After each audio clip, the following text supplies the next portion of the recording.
It would be unfair to suggest that the Farmers Home Administration, now the FSA or any other farm organization, by policy and intent, intends to discriminate against anybody. But we know that it happens. The problem has been bad leadership by those who are in charge of implementing the programs. From the county supervisors to the district managers to the state director, we have had bad leadership. It seems to me, and from talking to my peers, the single largest problem for women is to be taken seriously by the financial community.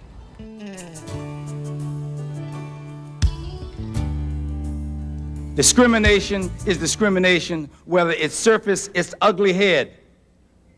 Whether it surfaces its ugly head with the denial of the resources to black farmers, or whether it denies the resources and the pleasures of a hopeful or wonderful working place for employees. Reprisal is real, Mr. Secretary, and I appreciate you saying today that it will not be tolerated. But that really needs to be stressed. It needs to be enforced. President Lincoln did not ask plantation owners to form a committee to write reports.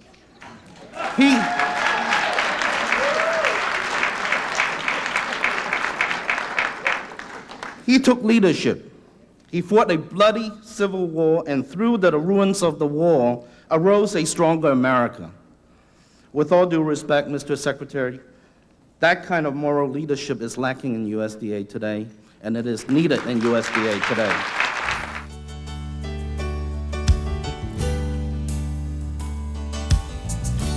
Historically, the Navajo Nation and other Indian nations have been underserved by USDA in terms of rural development, education, and natural resource conservation programs. This imbalance, this inequity, can be attributed to continuing cultural, logistical, administrative, and legislative constraints and barriers that have been imposed. I think most of our gist and concerns on our need is not taken as a priority.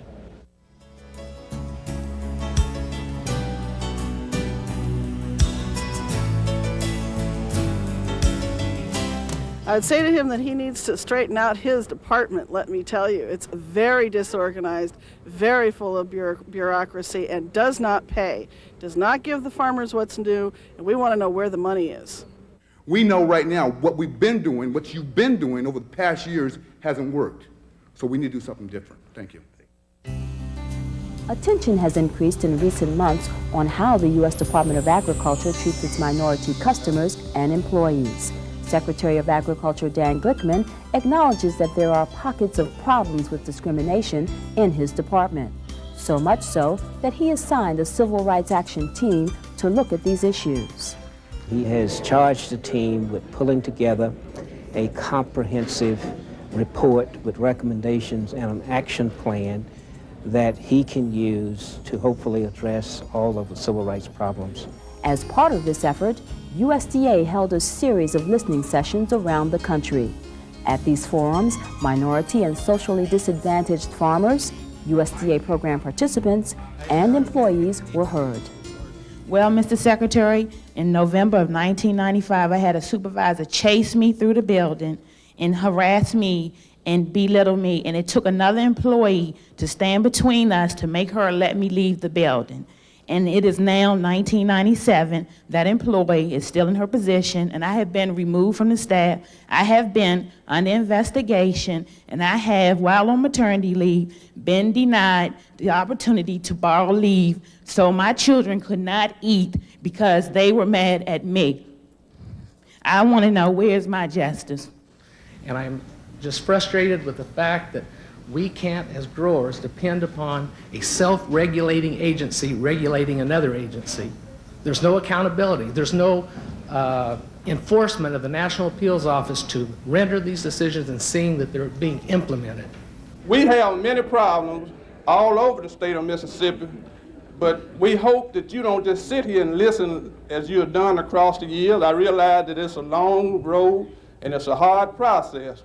All we're asking you to do is address these problems so that we can stay on the land that our mothers and fathers have left us. Deaf culture, our motto is deaf people can do anything, just can't hear.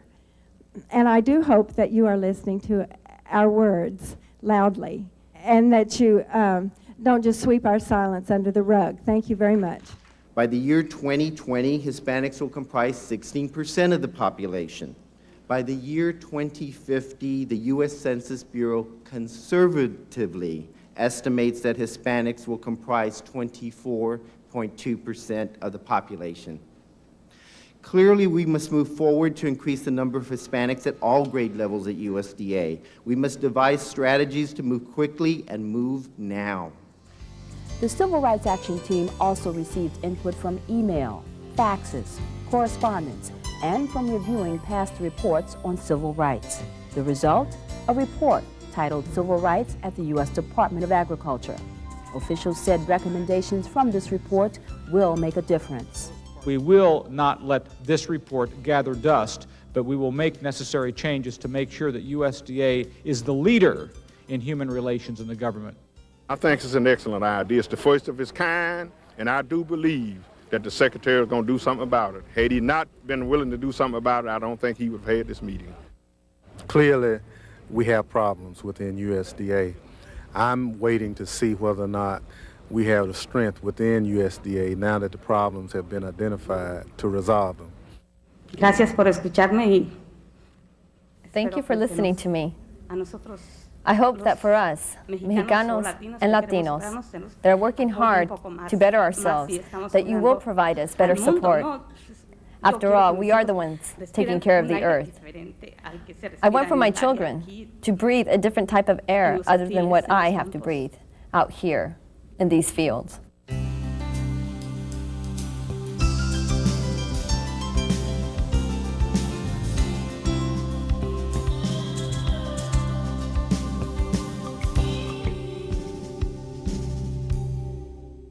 We cannot change the past, but we can and will set a new course for the future of this department. My parents always taught me the old expression, today is the first day of the rest of our lives. And that is the way I want this department to approach the issues that we're talking about today. Our actions today are meant to address both the problems and the perceptions that are out there. That starts by that admitting for too long USDA has been seen as ignoring serious, pervasive problems within our civil rights systems.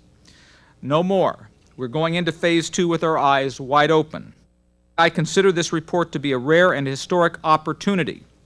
As Gandhi once said, you must be the change you wish to see in the world. This report is our chance to change our little corner of the world. It is our opportunity to change the culture here at the Department of Agriculture.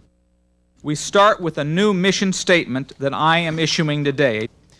It is now a condition of employment at USDA that every employee treat every customer and co-worker fairly and equitably with dignity and respect. We also start today with a zero-tolerance policy for reprisals. Quite frankly, those who choose retaliation should be more concerned about keeping their own jobs. This report will not gather dust. It contains 92 recommendations. Most are feasible. Some may need further review. I've set a deadline of 6 months from now for implementation of those recommendations that can move forward immediately. And I want to state very clearly that I will hold everyone in this room responsible for making sure that Perley and his team have whatever they need to get the job done. I will accept nothing less than full cooperation. Many changes will take place ahead of the 6-month deadline.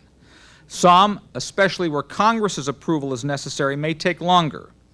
But there will be no committee to report on the committee's report and make recommendations on the recommendations.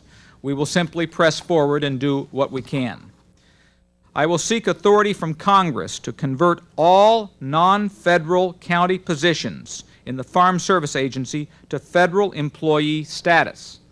This action will put us in a better position to bring uniform civil rights accountability to these jobs while preserving what's good about our county field office structure, which is a strong local USDA presence. The Chinese have a saying, the journey of 1,000 miles starts with a single step. We have a long road ahead. We need to get started in earnest, and no one can sit out this trek. Dr. Martin Luther King said, "Our lives begin to end the day we become silent about things that matter." This matters, perhaps more than anything else we do in our time as public servants. We have problems that each of us must commit ourselves to healing, but we have great opportunities in this department as well, and those are the opportunities given to us by this report. It is now our highest obligation to do what's best to implement the report, and beyond that, to treat every human being in this department as we would want to be treated ourselves. As the Secretary indicated, our goal is to get most of the recommendations implemented within the next 6 months, and I have a further goal of getting those that require legislation accomplished during the first session of this Congress. Of course, our long-term goal is to improve the way we do business and to institutionalize these improvements in such a way that civil rights is never again viewed as being dysfunctional here at USDA. Mr. Secretary, thank you, and I look at today as the point of departure on the road to victory. Thank you.